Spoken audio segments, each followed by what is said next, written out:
Hello everyone, welcome to my channel stock market. और आज के इस एपिसोड के अंदर हम बात करने वाले हैं इंडिकेटर के बारे में।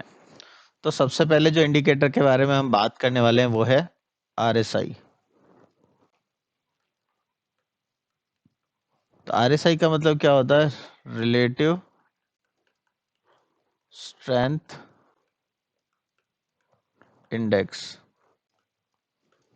तो ये इंडेक्स किस तरीके से काम करता है और ये क्या चीज़ रिफ्लेक्ट करता है उसके बारे में देख लेते हैं।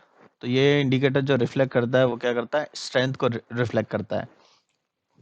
मतलब ये है कि जो मार्केट है, जो भी इंडेक्स हो गया या फिर कोई स्टॉक हो गया, वो ओवरसोल्ड है या वो ओवरबोट जोन में।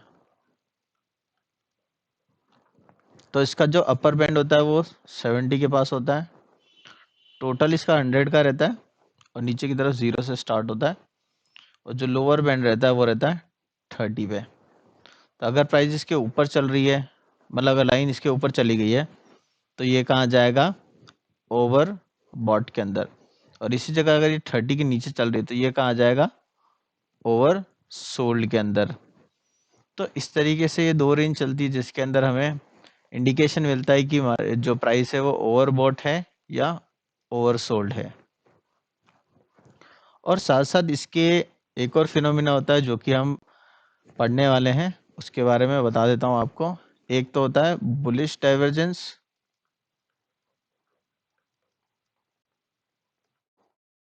और दूसरा होता है बेरिश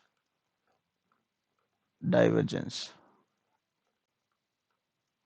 तो बुलिश और बेरिश डाइवर्जेंस का कैसे और क्या सिग्निफिकेंस है वो मैं आपको बता देता हूँ। तो बुलिश डाइवर्जेंस आपको कब देखना? जब प्राइस दो ऐसे लो बना रही है। और बेरिश डाइवर्जेंस कब देखनी है? जब इस तरीके से हाई बना रही है। तो हमें क्या चेक करना है? जब प्राइस इस तरीके से इक्वल हाई या फिर थोड़ा सा ऊपर हाई बना रही है, लेकिन अब मैं पहले बेरिश डाइवर्जेंस के बारे में बात कर रहा हूँ। तो प्राइस इस तरीके से है, या तो उसने एक हाइयर हाई बनाया है या क्या बनाया है? इक्वल हाई बनाया है। तो उस केस में देखना है कि जो आरएसआई की लाइन है वो किस तरीके से बिहेव कर रही है। जैसे इस केस में देखा जाए तो प्राइस ने क्या ऊपर की तरफ गई है प्रीवियस हाई के मुकाबले, लेकिन जो आरएसआई वाली लाइन है उसमें क्या हुआ है? उसने हायर हाई नहीं बनाया, एक लोअर हाई बनाया। इवन प्राइस ऊपर चल रही है प्रीवियस हाई के मुकाबले।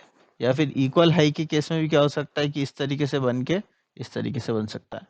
तो इस केस में क्या आ रहा है? ये पॉइंट और ये पॉइंट के बीच में क्या आ रही है? डाइवर्जेंस आ रही है, जबकि प्राइस क्या है? सेम लेवल पर है।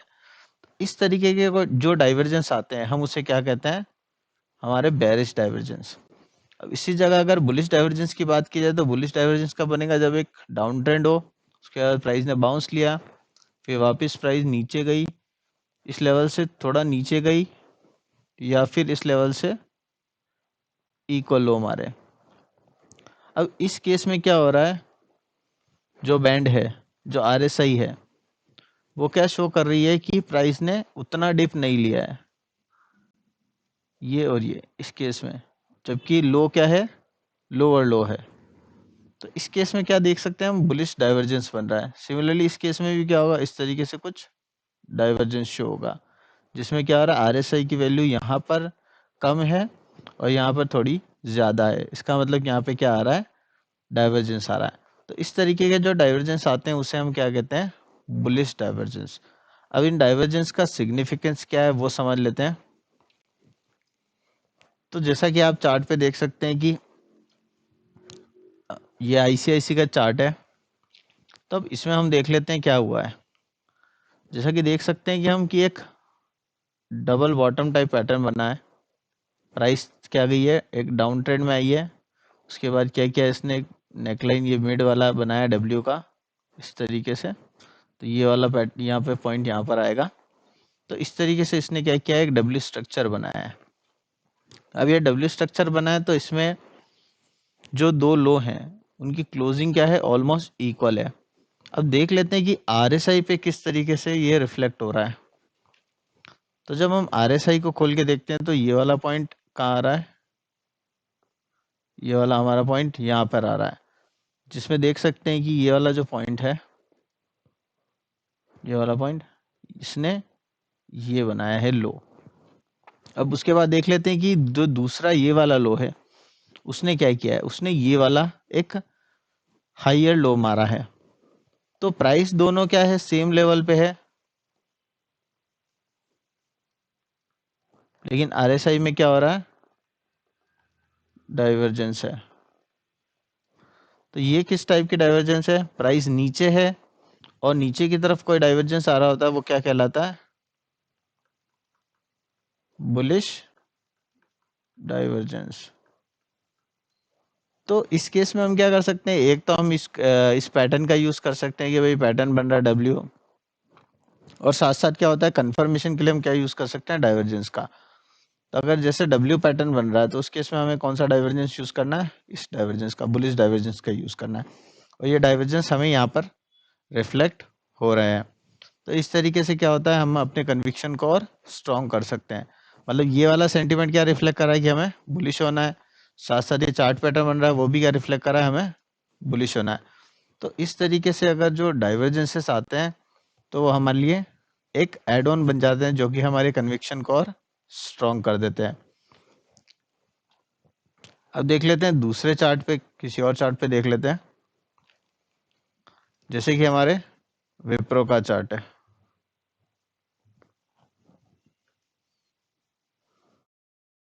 तो विप्रो के चार्ट में हमारे क्या हुआ था, विप्रो के चार्ट में जो है वो प्राइस इस तरीके से यहाँ पर इस तरीके से ऊपर जा रही है, इस तरीके से ऊपर जा रही है। उसके बाद इसने एक हाई लगाया, उसके बाद दूसरा एक और हाई लगाया। लेकिन अब देख लेते हैं कि आरएसआई के इंडिकेटर के अंदर कैसे क्या रिफ्लेक्ट हो रही है प्राइस। तो आरएसआई के अंदर जो हाई लगाया था वो इसने यहीं पे लगा दिया था, जो कि यहाँ पर रिफ्लेक्ट हो रहा है। अब जब प्राइस ऊपर जा रही है लेकिन आरएसआई क्या कर रहा है, नीचे जा रहा है, मतलब इसने क्या किया है, लोअर हाई मारा है। उसके बाद क्या हुआ है, वापस प्राइस सेम वापस इस लेवल पर आई है, और फिर प्राइस ने क्या किया है, इस तरीके से इक्वल लेवल पर ही आरएसआई ने वापस प्लॉटिंग करी है। तो इस केस में क्या हो रहा है, डाइवर्जेंस किन दोनों पॉइंट्स के बीच में आया है, आरएसआई के डाइवर्जेंस आया है इस पॉइंट और इस पॉइंट के बीच में। तो ये रिफ्लेक्ट कर रहा है कि प्राइस में क्या है, डाइवर्जेंस है। अब ये क्या है, अप ट्रेंड है और एम टाइप पैटर्न बन रहा है, और उसके अंदर क्या आया है, डाइवर्जेंस आया है। तो ये डाइवर्जेंस कैसा रहेगा, हमारा बेरिश डाइवर्जेंस। तो इस तरीके से हम क्या कर सकते हैं, चार्ट के ऊपर जो डाइवर्जेंसेस हैं उनको आइडेंटिफाई कर सकते हैं और उसके अकॉर्डिंगली हम ट्रेड कर सकते हैं। तो ये जब डाइवर्जेंसेस आते हैं तो हमें क्या रहना है, थोड़ा अलर्ट रहना है। और जब कोई पैटर्न बनता है तो वो क्या करता है, हमारे कन्विक्शन के अंदर और उस चीज़ को ऐड कर देता है। तो इस तरीके से अगर डाइवर्जेंसेस आपको दिख रहे हैं तो चार्ट पे आप क्या कर सकते हैं, उसका यूज़ कर सकते हैं। अब देख लेते हैं दूसरे चार्ट पे, जैसे कि आईटीसी पे देख लेते हैं। तो आईटीसी पे देख लेते हैं किस तरीके से डाइवर्जेंस आ रहा है।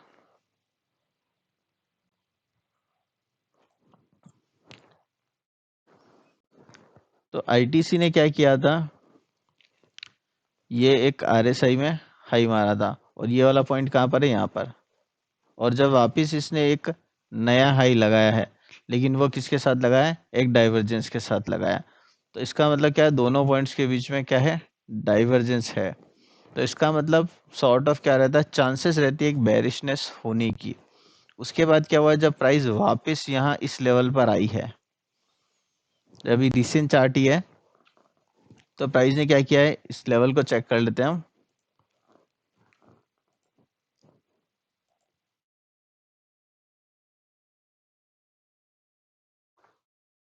तो अगर इस हम लेवल को चेक करते हैं तो ये वाला लेवल देख सकते हैं काफी ऊपर है, और यही अगर हम आरएसआई के अंदर देखें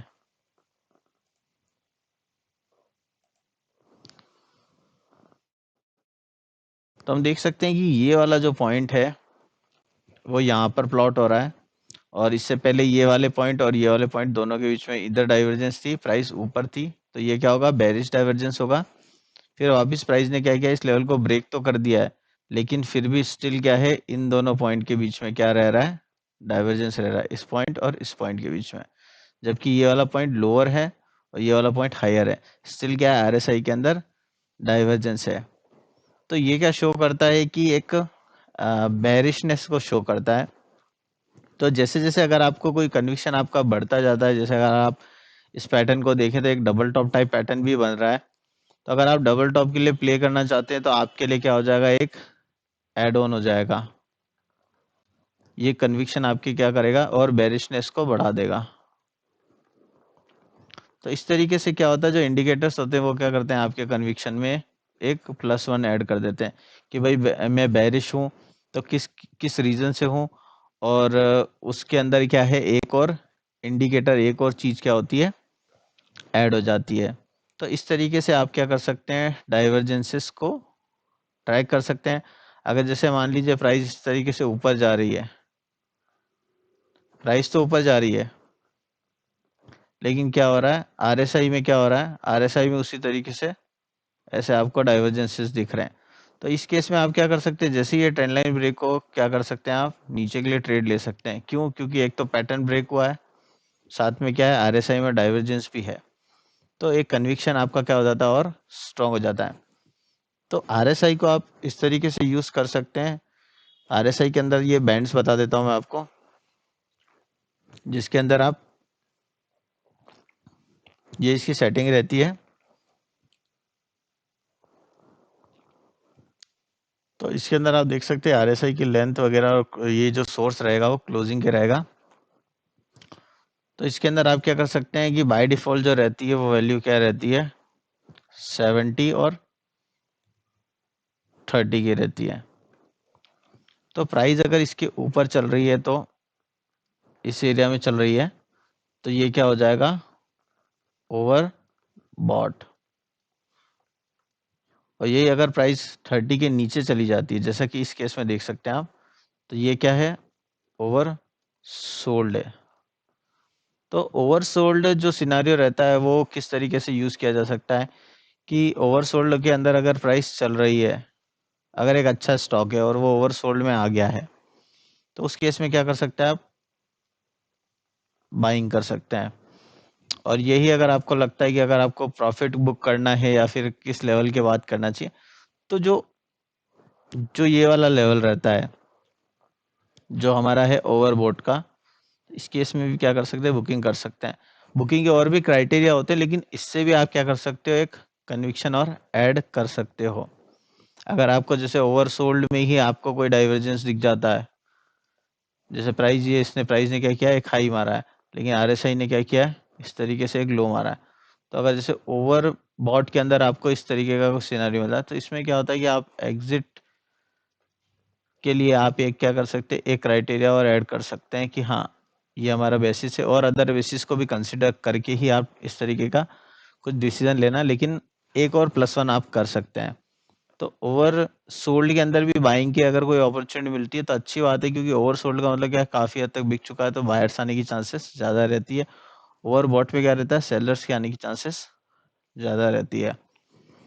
तो इस तरीके से आप आरएसआई का यूज कर सकते हैं, और बाकी और दूसरे इंडिकेटर्स है वो नेक्स्ट वीडियो में बनाने वाला हूँ। तो आज के वीडियो के लिए बस इतना ही। अगर आपको मेरा वीडियो अच्छा लगा है तो मेरे वीडियो को लाइक करें, मेरे चैनल को सब्सक्राइब करें और इस वीडियो को शेयर करें। Thank you.